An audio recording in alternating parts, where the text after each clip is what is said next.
All right, it is Friday morning, so it's time for our Small Business Today, and I'm joined today by Paige Arnoff-Fenn, as the founder and CEO of Mavens and Moguls. We're going to talk about your, Paige, good to see you, by the way. We'll talk a little bit about your business and how things have been impacted by the downturn. And, you know, you had a time where you used to work at Zipcar, then started your own business, and then one of the main components of your business that we think is interesting is that even when things got rough, you didn't start cutting jobs. Tell us a little bit about it.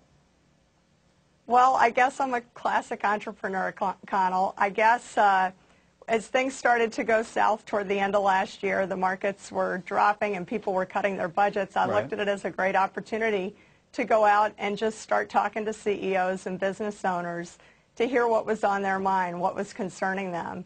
And I got a lot of great feedback. You did what, you know, in a kind of a Hillary Clinton fashion, a listening tour, right? It's a marketing firm, Exactly. by the way, that you're operating there. So you go out and you're listening to people, and what did you learn from them? Because the conclusion a lot of times would be, wow, things are really bad. I better get my costs in line. And something different apparently came from the discussion on your end, no?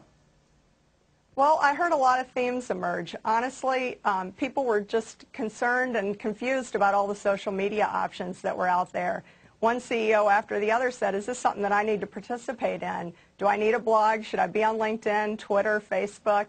And I think a lot of the folks were relieved to understand that just because Ashton Kutcher has a lot of friends online and has 1 million people following him, unless it was something that was relevant to their target audience and their core constituencies, it really wasn't something they needed to be concerned about professionally, but maybe personally they needed to get involved with it. But then there were other organizations where they actually did need to get online and build their online communities and friends. So we helped them develop social media strategies to tie into their business needs. We always think that's a very interesting kind of divide between in just what you're talking about there. We've done a number of segments on it where CEOs should be on these social media platforms, whether it's Twitter or Facebook or anything else, and you're in the business of marketing these people. How do you decide who does it versus who doesn't?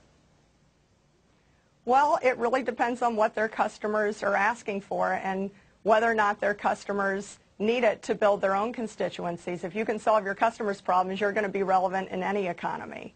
Another theme that emerged, a lot of CEOs said to me, you know, we haven't updated our website in years and we don't have a lot of new brochures or marketing material. Maybe you could help. And I said, sure, that's what we do.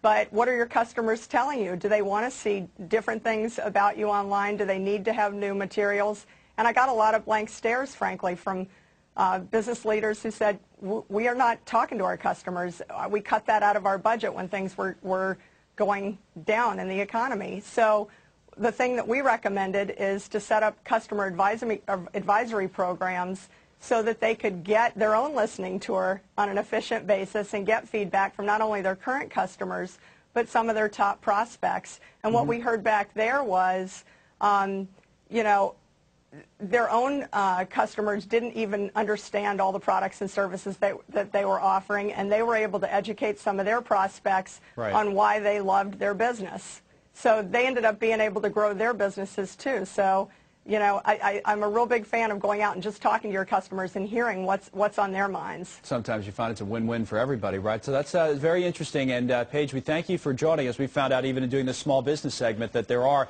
still a lot of small businesses, even with the tough times, and it sounds like you're in this category, that are getting by pretty well. Thanks a lot for coming on. Thanks, Connell. Thanks for having me. Have a great weekend. You too.